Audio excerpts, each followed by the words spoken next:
We have a caller who wants to talk to us about things from fiction entering into conspiracies.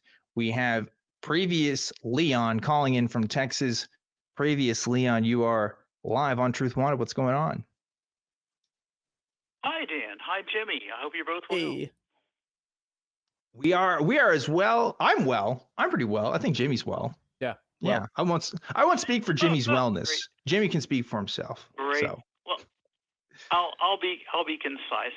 I see things entering from fiction into the popular conspiracy theory lexicon all the time. Mm-hmm. The first thing I wanted to talk about was adrenochrome. Do you know about adrenochrome? I certainly do. And all that. Okay. Adrenochrome has been synthesized in the lab since 1952. It does practically nothing. It got popularized by that kind of not very good movie, Fear and Loathing in Las Vegas. Yes. Remember that one? Yes. Okay. Adrenochrome does nothing. You can buy it online. You wouldn't need to bleed babies out to get adrenochrome. You can buy it. What the fuck? What the fuck? Yeah. So adrenochrome, like, I haven't heard about people talking about adrenochrome in a while. Adrenochrome was hot back when Pizzagate was going on and QAnon was really hot. QAnon folks love talking about adrenochrome because every other week there was some conspiracy about children being abducted into underground tunnels to have their blood harvested to make adrenochrome for the rich. Like, that was like a thing for a hot minute. And so I'm sure there's still folks talking about that adrenochrome harvesting right now, but I feel like it's lost its zeitgeist. But maybe I'm wrong. Previously on, maybe you know more than I do. It is still out there. It's still very much an active topic of conversation. You can buy it online. It does nothing. It does practically nothing. It's an oxidized adrenaline. It does nothing. But I have an even better one for you. Okay, I'm listening. Okay. 1968, Philip Jose Farmer published a book called The Image of the Beast. The opening scene of the book was what we would now call a snuff film. Snuff film wasn't even a category that existed until he introduced the idea. And I'm not saying there aren't snuff films. There probably are, but that was not an idea that even had traction until he introduced that idea into the popular media. Yeah, that's really interesting. It's almost as if a lot of fake stuff that we believe now comes from other fake stuff. You know? Yeah, not surprised at all. Yeah. Yeah. Yeah. Yeah. Well, there's a particular weirdo that I follow, Gina Maria Colvin Hill, who is convinced that the War of the Worlds, the 1898 H.G. Wells novel War of the Worlds, actually happened, and that was covered up. So it's funny because that movie reflects like the most that humans could think about UFOs. Like, if you ever saw the movie, it never gets more advanced than the most like technological mind of the 1950s, right? And then it's kind of like watching a movie nowadays, you know. My favorite example is the movie Alien. Like, it's supposed to take place like 100 years in the future, but all of their computers look exactly like the computers did in the 1980s or late 1970s when the movie came out. So, like, if you go back and you look at War of the Worlds, it's the same thing. You know, it doesn't get more advanced than the most advanced kind of thinking mind then. Kind of like the Bible.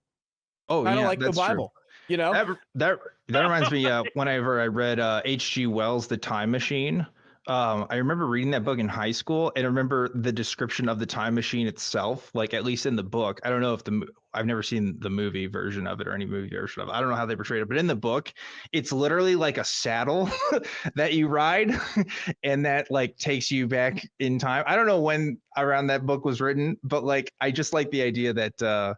You know, that horses were the analogy for this time machine, which is kind of rad, actually. Yeah. But anyway. Yeah, well, good. It was 1900. I mean, basically that's all we had to ride was saddles back then. I think. Anyway, some of these ideas get promoted there are still people who think we're living in a in the Matrix because they saw the fucking Matrix. Yeah. That's also true, and also because of Andrew Tate. So that's a thing too. He uses that word a lot, and I think he kind of uses it for his own kind of purposes and definitions. And it's very ambiguous, but that's definitely an anxiety I think that people have that gets like exploited a little bit, kind of like an OCD almost of like thinking that you're not in control or thinking that something else is out there to control. I don't know. It's very sad. I feel like when people talk about stuff like that, because I don't know. Sometimes there's something else going on there. We're missing the prime example of what he's talking about, and that is L. Ron Hubbard. I mean, how are we not talking about Scientology right now? I mean, this is a literal science fiction writer who's got millions of people not giving medical care to their children. I mean, it's insane. It's insane. And that's the dangerous thing about not verifying some of the things that we are led to believe or even that sound good to us. Dan was saying before the show started, like, you gotta, even if there's a paper written on something, just because there's a paper written about something doesn't mean you just accept it as doctrine. It's not canon about the thing that you were kind of investigating, or the thing that you think sounds good. You really got to verify these things. And I think, the danger, it's very dangerous. And what you're bringing up, can be shown in examples just like Scientology. Mm-hmm. Well, it's very interesting. You said you use the trust but verify. So a lot of people trust, but they don't bother to verify. Yeah. They just trust, and that's stupidity incarnate. Don't believe. Just because somebody has a story. Yes, I was abducted by an alien. Well, can you prove it? No, but I'm going to believe you anyway. Well, not so much. I mean, like I'm very privileged because I have access to higher education, and specifically in my field of study was in communication studies. So I learned a lot about like news cycles and news media and how media in general is created. And it's like I'm very grateful for that education, and also am very cognizant of the fact that like the environment that we have set up right now is primed for people to believe in wrong things. I don't even think it's a measure of anyone's particular intelligence per se. It's more of just like a condition of the environment. Not saying that people don't have personal responsibility to verify things and to check if things are true. That's obviously true. But you're going to have some environments where people are going to believe things more than others based on what they're primed to. If I go into twitter.com right now, and I haven't for months, literally every single time I log in, I see fake news. I see fake stuff. And that's true for a lot of people's experiences online when they're going to Facebook or they're going to Twitter or whatever. It's like you can't help but see it now. It's so common. And like inevitably, there's going to be folks that fall through the cracks because of the environment that we have set up. So I don't have the solution for it. I don't know what's best, but I do know that like part of what we're seeing now, I don't really attribute much to people's like general levels of intelligence. I do attribute it to just being we don't have the safeguards necessary to like even stop some of this stuff, which is been a problem for years now. Well, here's part of the problem. I'm sorry, go ahead. No, please. You're our guest. Continue. Okay, thanks. When you go into a given proposition, whether it's aliens or you name it, if you want to believe it's true, that's a poor starting point to actually figuring out if it is true. Wanting to believe that people are being by the millions abducted by aliens, or that the Illuminati is running the world, wanting to believe that is a poor starting point. You have to. I love Dan. I love that you give Daniel a lot of oxygen. The guy that believes the formation. Daniel's on the line right now. He's waiting, so he's listening to you, and we might take him next. We'll see. That would be great. I think, which is more likely? Is that a rock formation or a planet that has practically no atmosphere, is subject to incredible solar winds, has never been shown to prove. I mean, which is more likely? You know, it's like, geez. But I like that you give him a lot of oxygen to prove how wrong he really is. So that's all I had. By the way, this is my favorite ACA show. You guys do a great job. I wish you had more listenership. I recommend you every chance I get. Thank you. You know what you can do is take a link for this show and text it to all your friends, or email it, or do whatever you need to do. But good. I do that, and I email my friends every time I'm on the show, and I've been on your show like 20 times. I'm sure you recognize my voice. Yeah, absolutely. I've been on your show a lot of times, and I always tell my friends, support this show. It's the best show. It's the best show on ACA.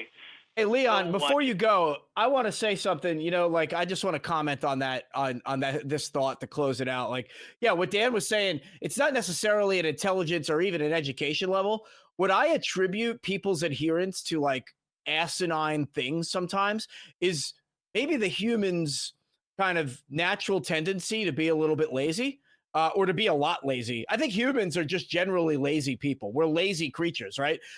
We have, I think, this inclination to not burn calories. And I don't know, in my opinion, that maybe translates to not putting a whole lot of energy into figuring things out. And it just doesn't translate well into the society that we live in now. For millions of years, when we were becoming the things that we are now, that kind of thing served us well. But in an overpopulated, over information or overly congested informational age, that laziness just doesn't serve us well. So there's some adaptation, I think, that would serve us well if we could make the changes. Anyway, that's my take. One of my favorite movie quotes of all time is in Men in Black, when they're sitting on the bench, and I sat on that bench myself in New York, when he says, Will Smith says, "People are smart; they can handle it," and he says in rebuttal, he says, "People are dumb, panicky, dangerous animals, and you know it." Yeah. And you know what? I think from Independence Day, one of my favorite quotes is, "A person is smart, people are stupid." Right? I think that comes from Independence Day. You got it. Yeah. My favorite quote. Got it.